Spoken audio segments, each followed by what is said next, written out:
our first panel of the day. I think we're going to set up the chairs on stage, but we'll start by introducing our speakers.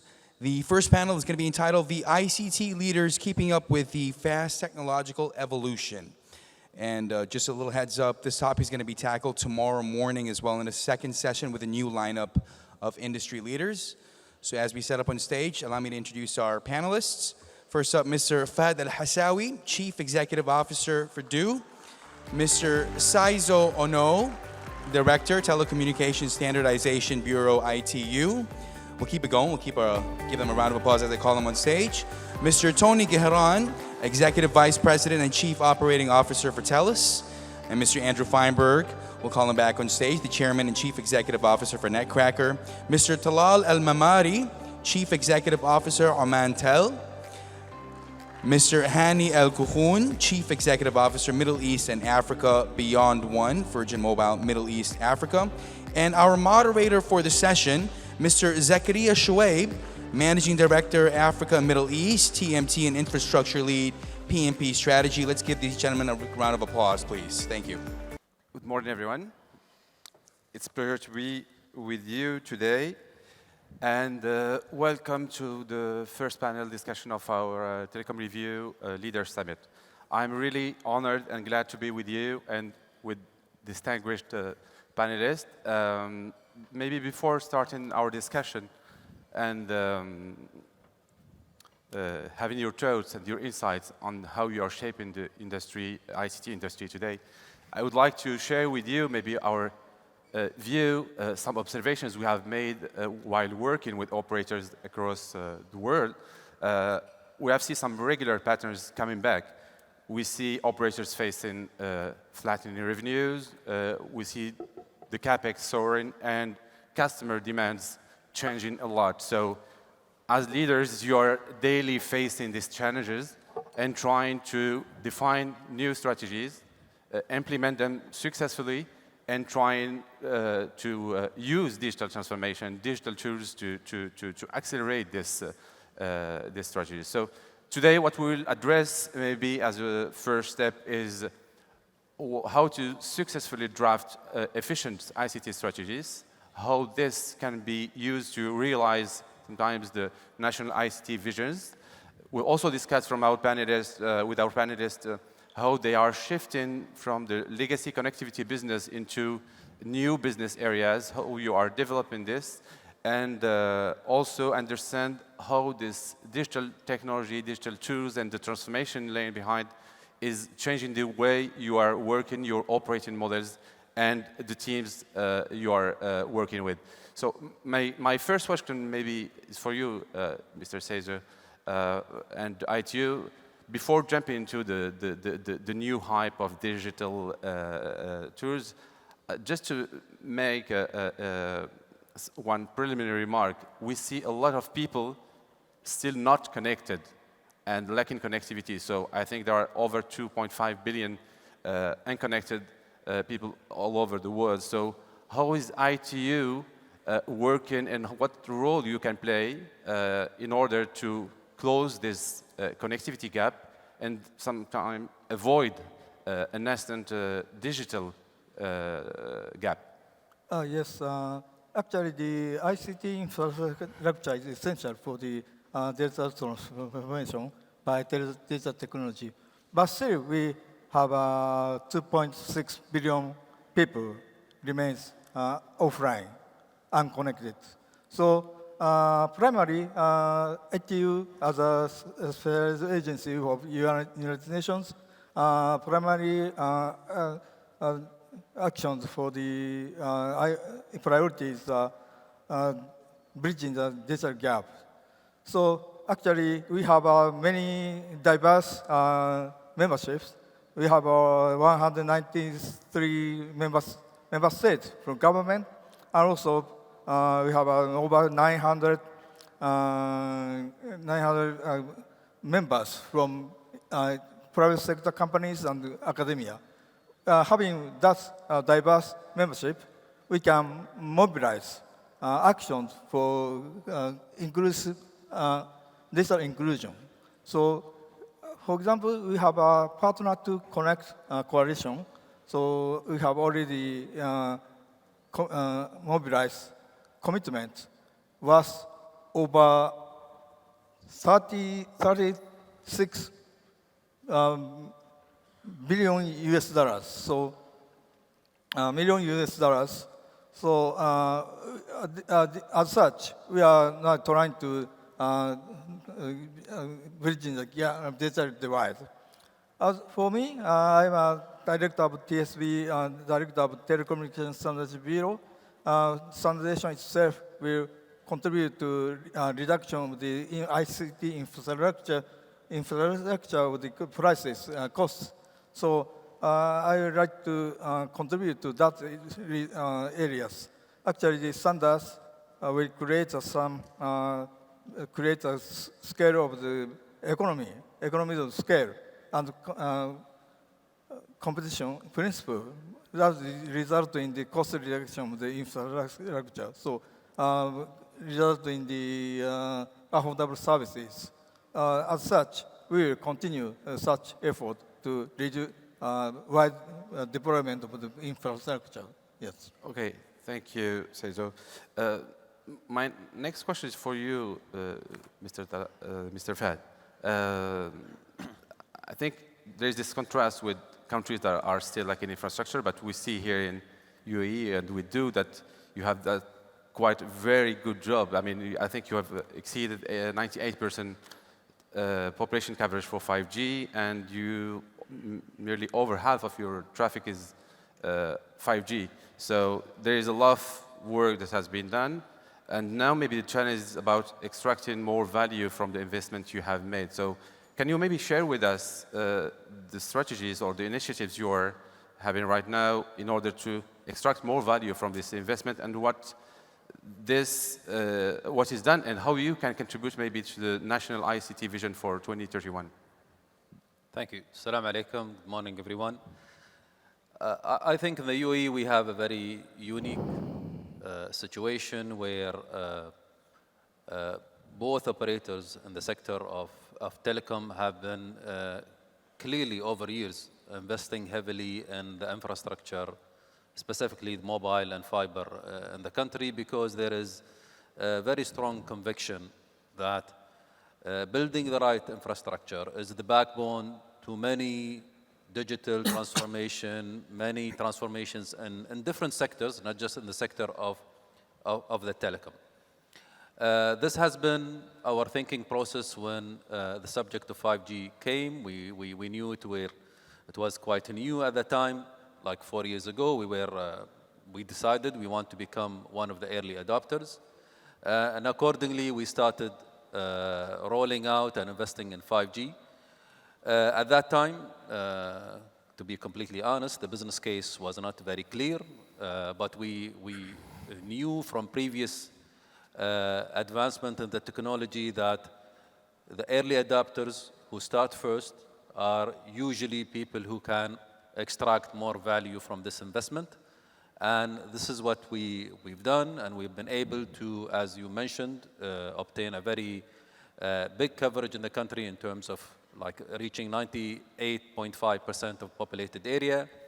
We have successfully implemented a few of the good use cases when it comes to 5G. One of them is obviously offering what we have a product called Home Wireless, which is broadband using the mobile and offering it over 5G network. So this has been a very successful product.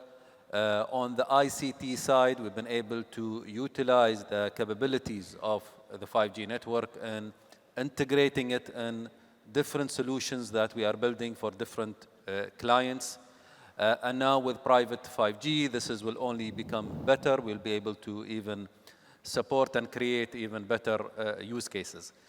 I think from a sector, from a company point of view, as I said before, we understand the role that we have to play. And today we can see ourselves being the right technology and ICT partner to many industries in the country, supporting them in their own digital transformation journey. And this is something that put us in a very good place with the customers. Thank you very much. Switching to you, Hani, and maybe having another perspective about the sector.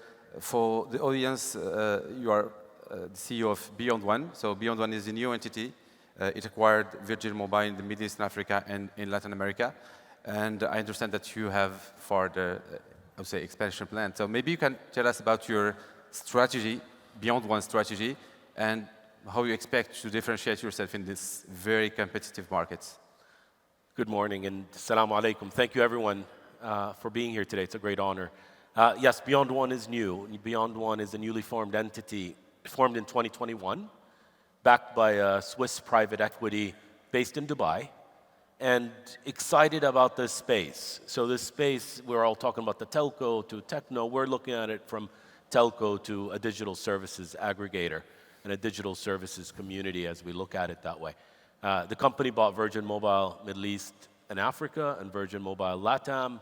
Our footprint now is in 7 countries. We either operate or are present in 7 countries. We operate or have presence in between Virgin in Saudi Arabia, Kuwait, UAE. We have Friendly Mobile in Saudi Arabia, in Oman, and in Kuwait. We have Friendly Pay, which is a fintech remittance digital services platform in Saudi Arabia, and the Virgin properties in Chile, Mexico, and Colombia. And that's not where it stops. Our strategy and our vision is to become a 100 million subscriber company in 3 years. So we're on a race of acquisitions across the emerging markets. Our focus is truly across markets that have a ripe acceleration of digitization. But more importantly, it's about how we would like to address this consumer side of the business at this point. A lot of the transformation has been around the enterprise and B2B.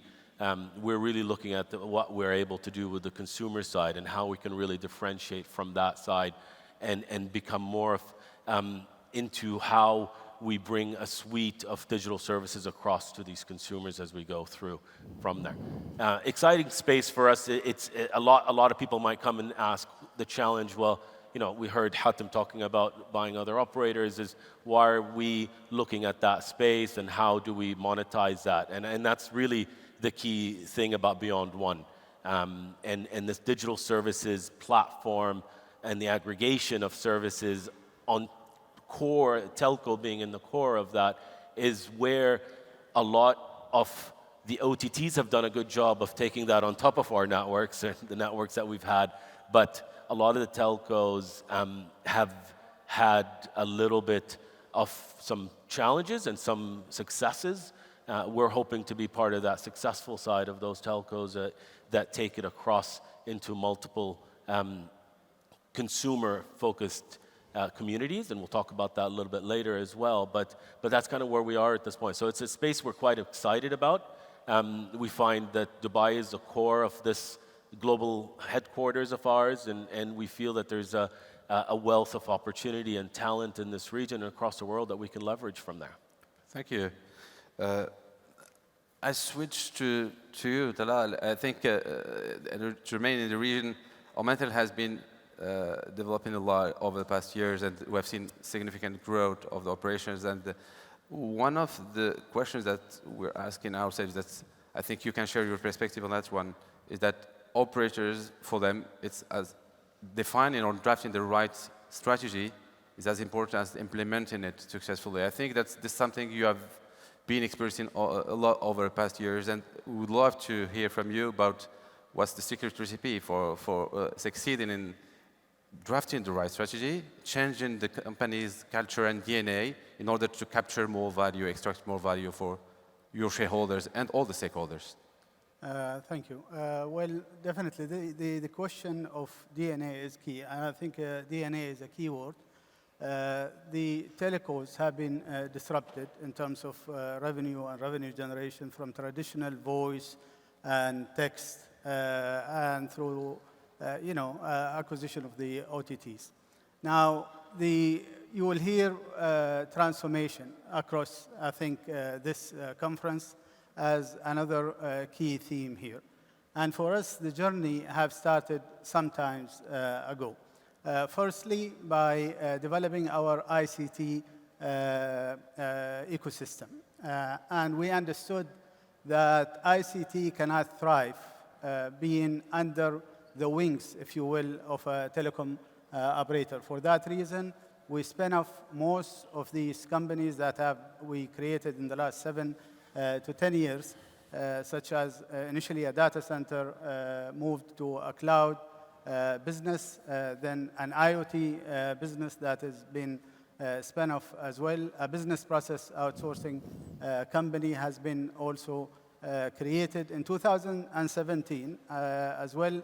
We believe in collaboration. We believe in regional, if you will, consolidation. We think incumbents should move towards that. So we moved from a single market through the acquisition of Zain into 8 market, tapping into 55 million subscribers. But again, it's a reflection, a continuous reflection of what we are. And we believe right now we are more of a platform.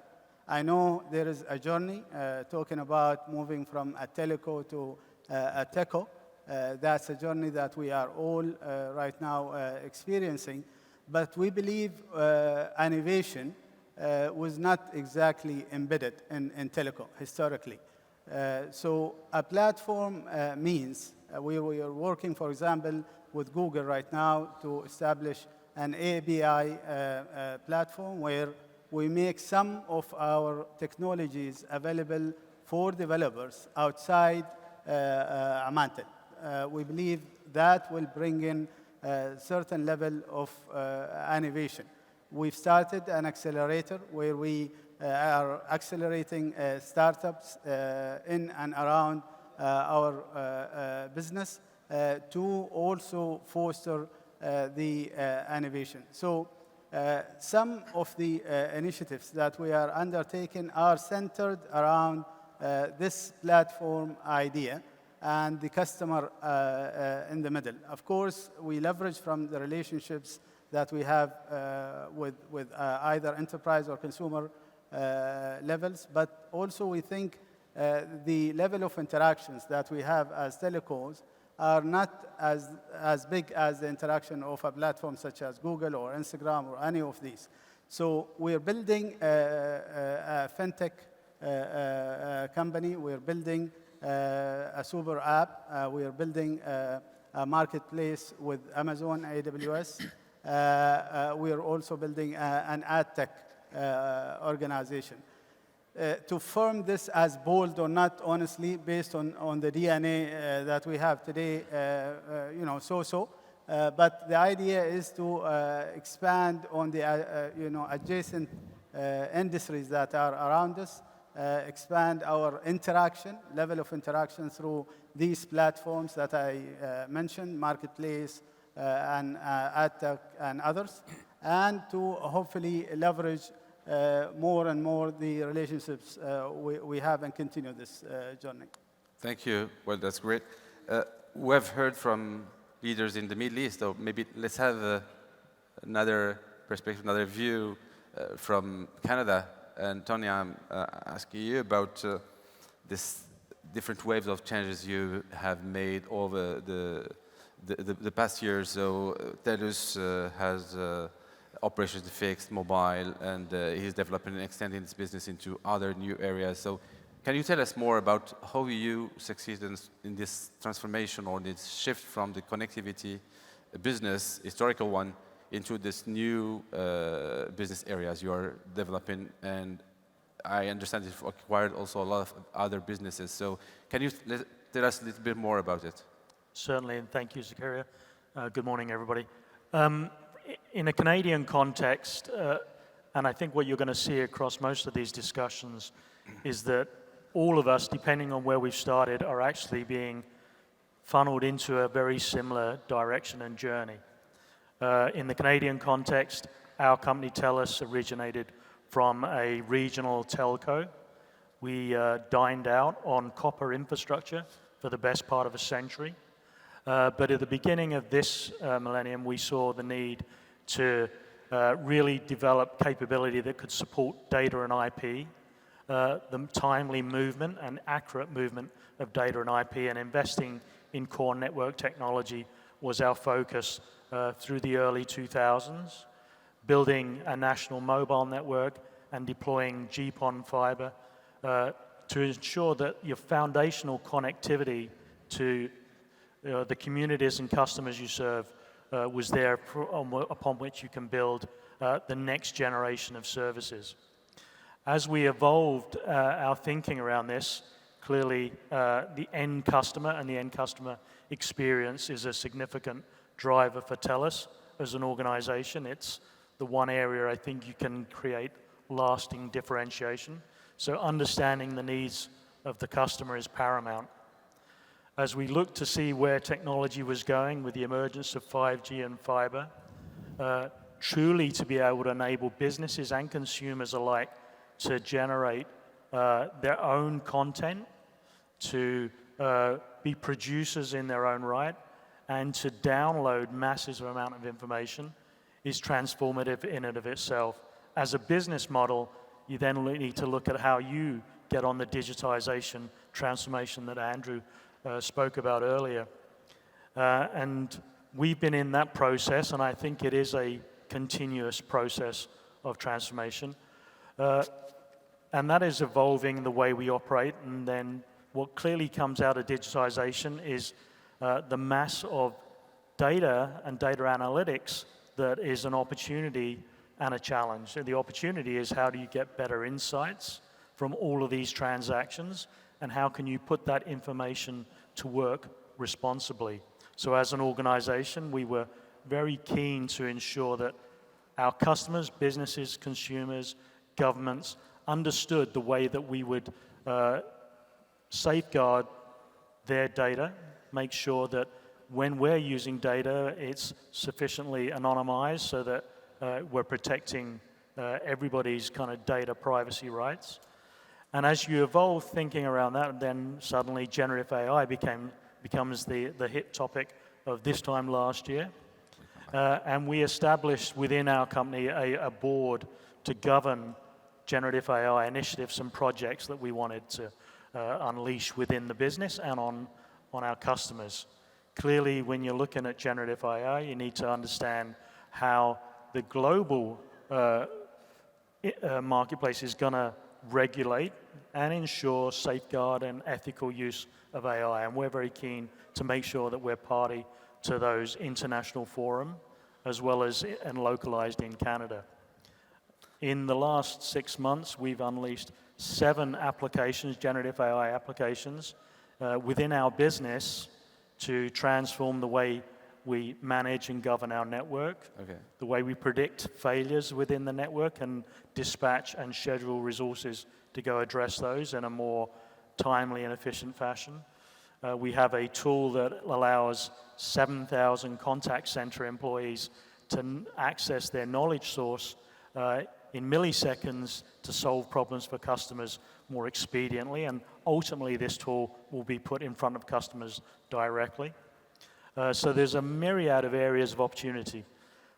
We also, in the 2000s, launched an international division because even a country as large as Canada, albeit with a very small population, gets a finite level of growth, and then, like all of us, we're pressured on the bottom line to make the investments and the technology work for us. So we have a system integrator and business processing outsourced part of our business, which services not just TELUS, but a lot of other global logos.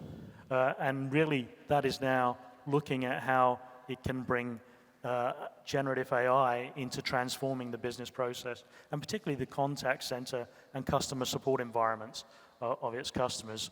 So this is a journey without end. It's certainly exciting, and the pace is frenetic. But what interests me is looking at the very different approaches regions take, depending on their history and the development of their broadband or wideband connectivity, and seeing how very much we're all on a convergent path. Thank you, Tony. I come back to that point actually in a few minutes because I want to deep dive to this topic. Andrew, congrats for the brilliant presentation just before our panel. You have been delivering a lot of transformation programs in ICT and telecom all over the world, so we've been working with a lot of operators. I want to have your view, having experienced this type of projects all over the world, on what's the success, ingredients for ICT strategy, how to successfully implement them, how to make sure that we deliver on what you defined. So, transformation is a journey. Tony just referred to it, and Fahad earlier referred to it. It's a journey. Yeah. And it's a journey that we have to define early on, but we always have to re-examine, because the world around us changes very, very quickly, and understanding not only what we do and how we do it, but most importantly, why we do it, is absolutely critical. So first and foremost, any transformation has to be relentlessly customer-centric. And it sounds very obvious, but oftentimes we forget this. We get into the depth of execution, and we forget why we are executing on our objectives. Our customers change. Their needs change. Our way of communicating and monetizing these customer relationships change. So understanding how to pivot where necessary and having this agility and flexibility to some extent available to us as we execute is really, really, really important. Of course, understanding that the technology, as we focus on technology, but technology is the means to the end. It's never the end itself. And that's really, really important lesson. And with that, again, looking at our objectives and constantly aligning them with business values is really important. Now, if you follow that, of course, that implies that you're driving this top-down. And that's a very critical component of successful transformation. Any successful transformation has to have the right sponsorship, the right governance, the right execution, monitored by as high as the board level that enables all of the stakeholders to get into as good of an alignment as there could ever be to execute. And then, of course, understanding that the transformation is never a single transformation. It is multiple transformations that are constantly ongoing and have to be aligned throughout enterprise. It's technology, it's business, it's organizational, it's cultural. Bringing that all together, setting all of the objectives accordingly, and building the plan to execute, that's what brings success to these transformations. Thank you, Andrew. Going back to you, Tony, you've shared how you made this shift from connectivity to new businesses, but there's one point I want to focus more a little bit on. So for the audience, TELUS, you have over 60,000 employees. So there is a point around changing the operating model, transforming the way you work and your teams work, and helping them adopt the new digital technologies. So how did you do that? Can you explain to us, or share your insights, feedbacks on how to successfully operate this shift and onboard the teams with you? I think there's a couple of factors to this. First, if you want to nurture a company and your team, your people to be innovative and agile, you have to create a culture that allows them that opportunity to take risk, to experiment. Similarly, an environment that can do that is going to retain talent better, and we're all in the talent retention business in this industry, and quite often, and particularly over the last decade or so, it's been increasingly difficult to retain talent. Some of our hyperscaler platform businesses were hoovering up talent as soon as we nurtured and developed them. So making sure that you've got a fertile career development foundation that people can see there's value in sticking around and there's opportunity to grow and develop is important.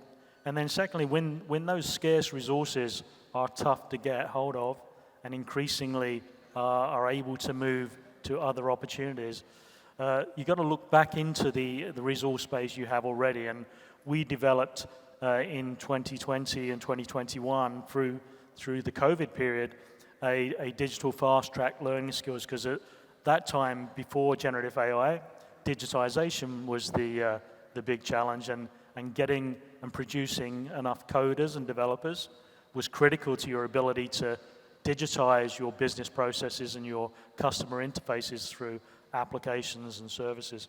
So we developed a fast-track training program, and we targeted the employees that were in the areas that were most going to get impacted by the transformative nature of technology. So employees that were in areas where we are automating, developing self-serve capabilities where their roles would disappear, we gave them an opportunity to learn a new career and develop a new career. And when you nurture someone that's already invested in your business, has years of tenure, and you give them yet another opportunity, you buy loyalty, and that's an important factor. That was a hugely successful program that we co-developed with a learning institute. And over 12 weeks, we were able to turn out a whole class of coder developers that were then immediately paid during the process, but then were released into the business in new roles to start their new careers. And now we're looking at how we do generative AI as a learning module, because we're going to need prompt engineering, and we're going to need AI coding and development skill sets. So it's a constant state of looking at where the puck or the football is moving, and moving your resource plans to be sure you can develop the right capacity and the right culture and skill sets to be successful. Thank you. Switching to you, Fahad. We have seen many announcements of innovations over the past 2 years from Do, and be it on B2B or B2C segment. Maybe you can share with us how you foster a culture of innovation within your company. I mean, how you push your teams to be ahead of the technological advancement, and how you make sure that you seize all the opportunities that are laying there for you in the industry. Thank you. I think there's something, it starts from a very clear starting point, which is we want to continue to operate as the challenger in the market. So we ask ourselves this question: to maintain a challenger position, being who we are in the market, what sort of things do we need to do? All right, so, and we look around us in the world, other challenges in the market. One thing that we want to avoid to do is only to depend on pricing, which we believe is value destructive in the market. So what this leaves behind is the need to innovate. And when you want to innovate, you need to create the right incentive, the right culture, you need to have the right people in the team. And sometimes it is try and error, and sometimes we do proper analysis with the right involvement of the team, with the right reading of the market, and we find an opportunity in the market which we believe have not been addressed successfully in the past, or a segment of the market which has not been served well in the past, and we try to come up with the right product for this. This is extremely important to maintain, in my opinion, as a challenger brand, and we continue to do this. Obviously, the use of digital and transformation and the right partners is very essential when you do this, because if you really want to offer something different in the market, you have to collaborate, you have to be very open, you have to select your partners carefully, and you have to also understand what role are you going to continue to play in offering this thing to the customer together with your partner. Because we've seen in the past many operators play the role of a reseller. So I take something from someone and I just resell it to the customer. From our experience, this doesn't work. We need to have a very clear role in the value chain. We have to have a very clear responsibility toward the customer and the experience that the customer is having. Also, we cannot as well escape our responsibility as a telco operator vis-a-vis the regulator, vis-a-vis certain stakeholders in the market. So we foster innovation with clear role and with meeting all our obligation toward the stakeholders. Thank you. My question for you, maybe, Hani, to understand, you shared with us the salient points of your strategy, and maybe we would love to understand how you work with your teams in different markets to differentiate beyond one in comparison to other competitors. I mean, you are the challenger in all the markets you enter.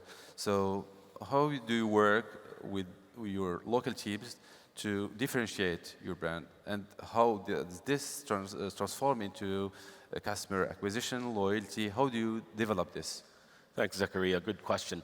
So if we look at the ICT industry, and I say there's a good part that has developed real customization and understanding of the needs of their users. And that's a B2B industry, right? So the B2B industry, whether the vendors, the hyperscalers, the cloud, the telcos have come together and created some great solutions for the different verticals and industries that operate in there. You know, I think TELUS was at the forefront, and I was part of that team in 2000, and really creating those verticals and becoming a leader in healthcare or education or whatever industry you look at.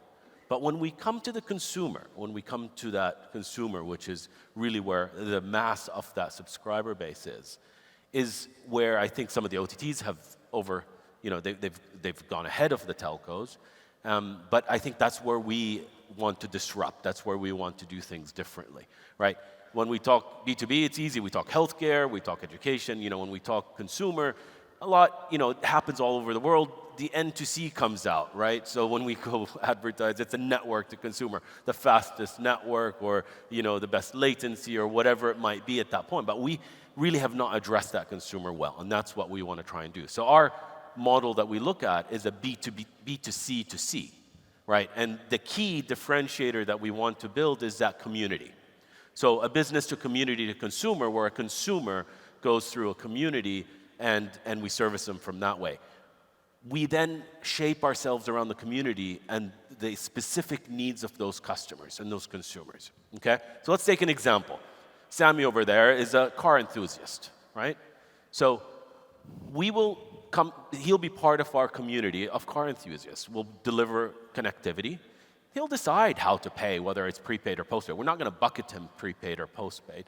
We'll provide the best digital service they can. We'll put it all in an app as you go through it. We'll bring in the latest of what car movies are out there or the greatest podcasts. We'll have those partnerships, or we'll acquire these companies that deliver those services. We'll make him part of the car show that comes out and give him early access to that. But more importantly, we'll tie him together with someone else in their community. Zayan over there is also a car enthusiast, right? But he would have never known they're car enthusiasts. And that's where you come from our side, and we bring that community concept to life. And eventually, they can interact together, right? And that's where we really need to use the power of technology, of AI, of customization, of hyper-personalization to bring that customer to us from a community perspective. And we'll grow more of those communities and have more of those partnerships and elevate that digital services platform and aggregation of those services in a way that's hyper-personalized to those customers, right? And that is really what the Beyond One comes through. I liked your slide, by the way, kind of comes through that and brings that together. But that's the power of where we believe we can take this telco space into a digital services aggregation, community-led, hyper-personalized to those customers that come through there. Thank you. Maybe going back to you, Talal, you shared some of the elements about your strategy before, and would like also to understand how you keep Omantel on track, I would say, and aware of customer demands. How you keep adaptable all time to this changing environment, because it's very volatile. So you discussed many of the options or the new business you like to develop or you are developing into. So how do you keep track of all this at the same time while satisfying customer demands?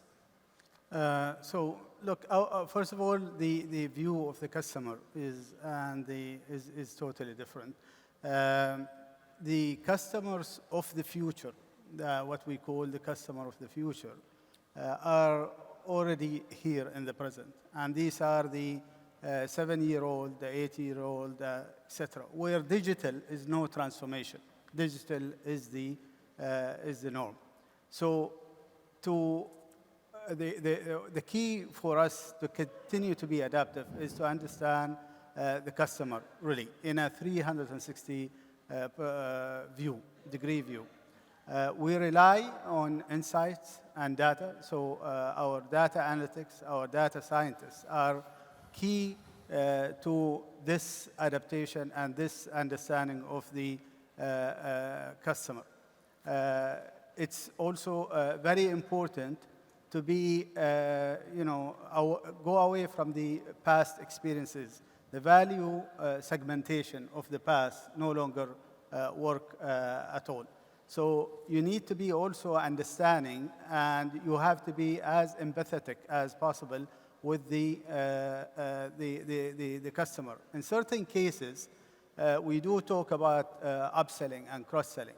But in certain cases, if you only focus on, for example, value generation, value segmentation, you will not, it's not an upsell. Sometimes you will have to downsell if that's the right terminology.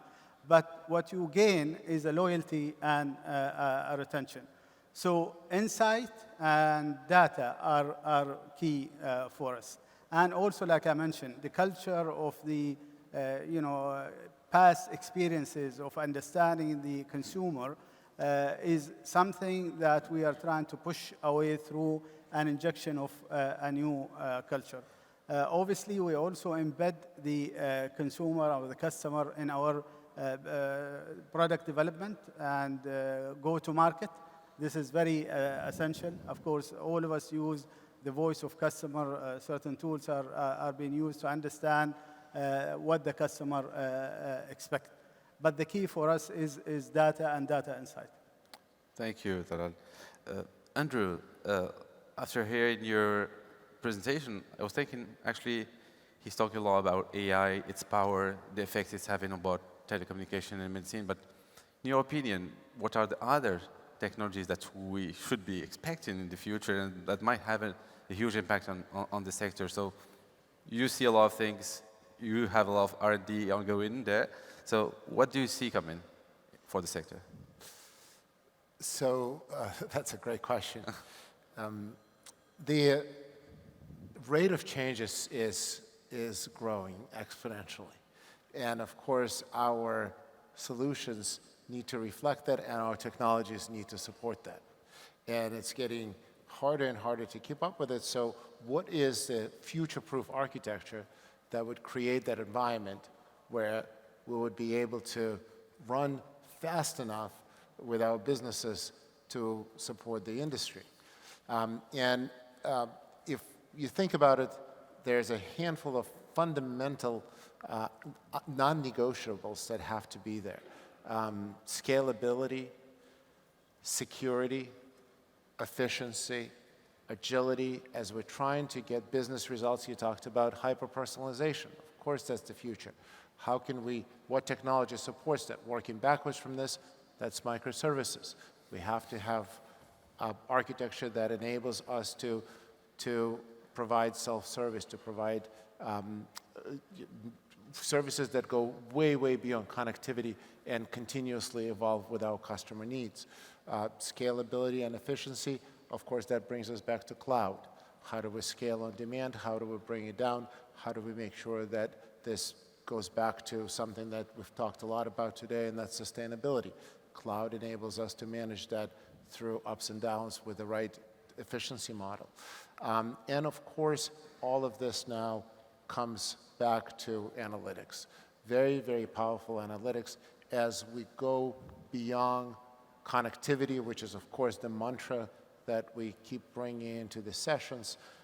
That means that we need to really understand our customers, both on the consumer side as well as the business side. And the only way we can do this is through very powerful analytics, big data management, and now more and more AI. So future-proof architecture, in my opinion, is cloud-based, it's data-driven and analytics-driven with very significant AI component, and microservices for flexibility that's necessary in today's day and age. I would add to that maybe that the future is also collaborative. So there are a lot of partnerships that needs to be developed between players in the industries, and maybe. So that's a very good point, and that actually those three technologies are much more open, and of course this assumes open APIs that enables us to create the ecosystems of partnerships that drive business value to the relationships. Well, actually, that's a good transition. And maybe going back to you, Seizo, I think this international cooperation and developing partnerships between players in the ICT industry as a whole, as operators, but also tech companies, is something central for the future. What role ITU can play in enforcing or developing further this international cooperation?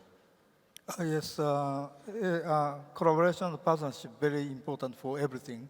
For example, the public-private partnership is very important to mobilize the actions for digital inclusion. Also, in terms of the standardization, very important because there are many standard bodies today, very complicated. So, and also today, technology field becomes wider and wider. So single organization cannot cover all. So we need collaboration with each other. So to leverage the strengths of each organizations. For example, we have a strong collaboration framework with ISO and IC and ITU. Actually, this week on Monday, we have a standard green standard pillar in the COP28. So we have announced a common statement. Actually, we have covered different fields of technology, but some areas, common technology can be used there, so some overlaps. So we have some concrete coordination mechanism of that. With that, we have a collaboration with other organizations. So I have some other example, but probably I better to skip that. Yes. Thank you. Maybe just follow-up question to what you have just said.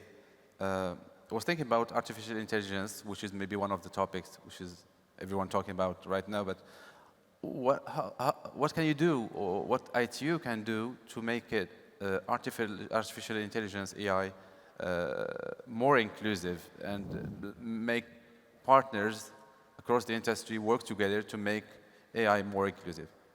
It's for you, Mr. Singh. For me? Yeah. Yes. For AI, yes. Even today, already some technical specification apply AI technologies. For example, the network management, AI is very powerful tool. Also, some portion multimedia coding, AI technologies applied. Besides, we have originally some years activities on the AI for good. That is AI for good aspect to utilize AI to achieve UN's Sustainable Development Goals. And also we have some activities in some initiatives, AI for health, collaboration with WHO, and so some newly joined the WIPO. Also we have activities for AI for natural disaster management, collaboration with WMO and even EP. So as such, we have with the collaboration and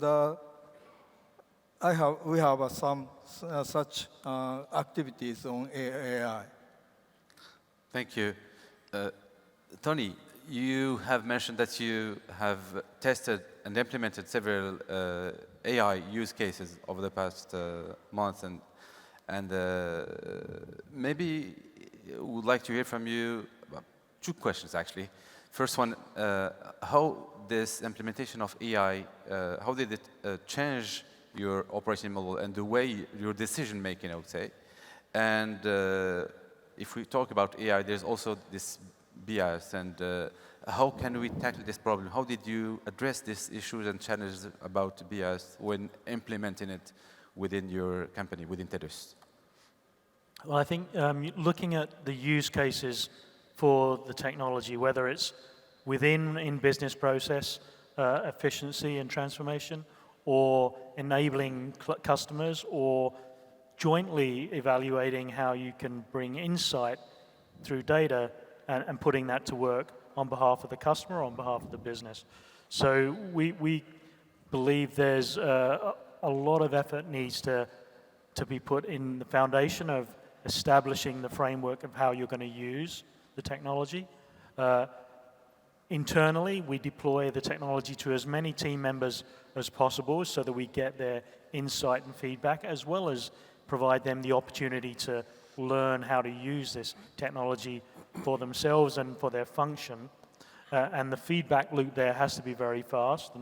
And quite often, some of the most innovative people using technology are the people lowest in the hierarchical structure. And similarly, at the consumer level, you know, we're looking at ways where we can engage the CIO of the home, that's the teenager, because they're at the very forefront of how technology should be used. They've grown up with it. They are the CIO for mum and dad. And quite often, creating user groups where they can inform you as to what they like and don't like is going to be a real key influencer in how we develop the next generation of services. As we evolve our business model and we look at the adjacencies of how you can manage the movement of information across time and distance, which is basically our business, in the healthcare environment where we're looking at the movement of accurate and timely data across the primary healthcare ecosystem, is essential to understand how we can see opportunity to grow our business in that area. And our health division, working with employers, insurers, and end patients and practitioners, is critical that you're engaging them in the process of deploying this technology. Similarly, we've established an agricultural technology group which is looking at how you can leverage insights and data to improve the distribution of food, the safe shipment, the food passports, if you will, as well as the logistics and supply side for retailers. And it's all about data and insights. So this technology has a huge role to play there.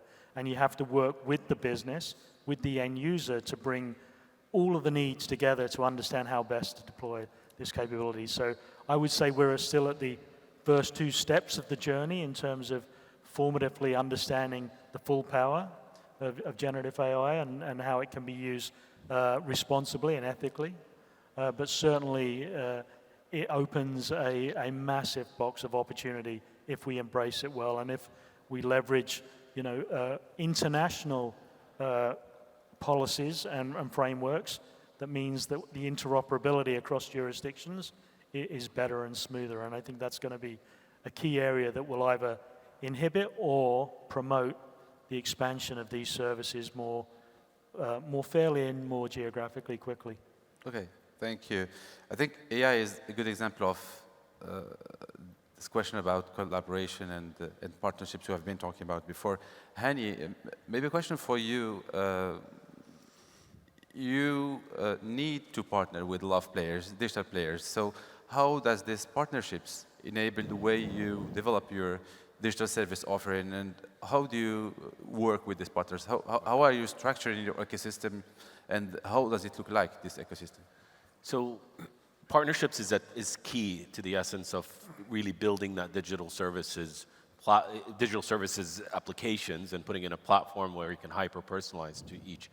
But I think we need to redefine partnerships in the telco world as well. We typically look at partnerships of maybe technology partners or so forth. But our partnership is, what we envision is back to that community, right? So we are actively now looking at partnering with different fashion brands that service a community, whether they might be sports into people in fitness and sports, and bringing them, because we also want to bridge, we want to bring the communities together, right? So I know there's some fashion brands out there that have created, in the lifestyle and the fitness, have created communities of that. We want to bring that to the communities we serve as well, as part of that partnerships as we go through. We'll definitely partner with the classical partners that you might look at across the different OTTs, but as well, you know, but this proven model of bringing partners to the community is quite successful. I'll give an example as well, because we have Friendly Pay in Saudi. We didn't really officially launch it up to about 4 weeks ago. Just the fact that in Friendly is a very community-based offering. It's an offering for very specific communities that we go there. When we launched on a soft launch and said that we will be able to transfer your money abroad in our digital application from that, it was an immense amount of pickup. We almost had 1 million active subscribers within a very short, it's not subscribers, it's transactions that do every 30 days, within a very short period. So that accelerated a partnership that we had to bring in our digital services, because we felt that that was very applicable to that community. The community makes money and they send that abroad. So we enabled that in the same framework that they're in.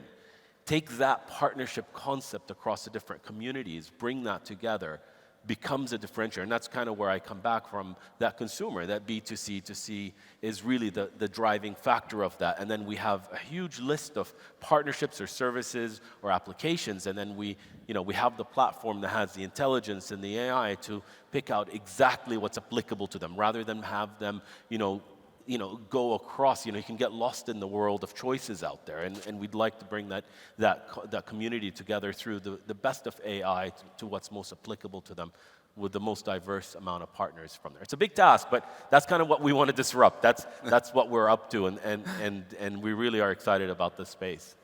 Thank you, Hani. Fahad, maybe one of the questions, we've been talking about AI, but all the new technologies being developed, there is some questions about their environmental impact. So we are in Dubai, it's COP28. Question is for you, definitely. What consideration do you give to the environmental constraint when defining your strategy, and how does it change or impact your decision making? So the sustainability point of view, how do you onboard it into your strategy? Thank you. Obviously, in our planning process, we look after creating sustainable value creation for our shareholders. We look at the market that we operate, the country that we operate, and many times the choices that we make, we have to stress test this against different obligations that we have. One of them is the environment, obviously. So in our selection of technology, and our selection of partners, all of these considerations come into mind. We have, as you know, the UAE is hosting COP28, and we have announced in the market as well that we will achieve net zero by 2030 for both Scope 1 and Scope 2. So this is something that we firmly believe in, and we always include it as part of our planning. We have a dedicated team within the organization who looks at this matter, track it, and make sure that we are progressing in the right direction. The same team also examine all our relationships with partners to make sure that our partners have shared with us the same interest and the same plans in achieving this. Thank you. I think we're running out of time. Maybe just take time to have 1-2 questions. Maybe for you, Talal, let's look on the future. And what's your vision for the, let's say, 10 next years for the ICT sector in the region, but for Oman also? Well, look, I think the next 10 years is far-fetched, I have to say. And probably we need to, take the next 10 years in an increment of 2 years at a time, max of 3 years. The evolution that we are seeing in AI, and specifically generative AI and large models, really dictates that we look into the entire business model of telecoms, maybe so many other businesses. What will emerge I believe in the next 2 to 3 years, not 10 years, will be totally different than what we see today. Of course, there will be, the key is to continue to be relevant to the customers that you're serving. But I believe the next 10 years will witness a totally different disruption than what we have witnessed in the last 10 years. Thank you. And maybe to complement this long-term vision, Andrew, what topic of interest, what should we, or what should the ICT and technology community discuss right now? Just one. Two.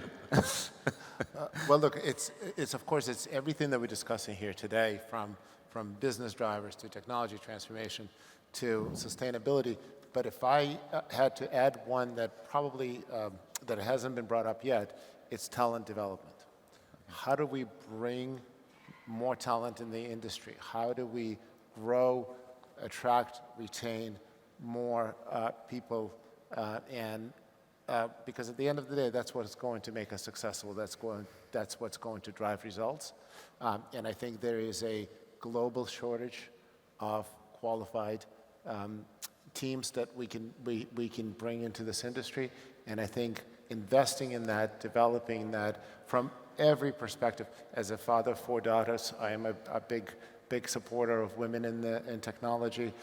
Developing these initiatives around the globe is going to be critical to our success as an industry. Well, thank you very much. I would like to thank our distinguished panelists for taking the time to answer all these questions today, for giving their insights and their feedback. I have heard a lot of interesting ideas and insights about how they are shaping the future of our sector.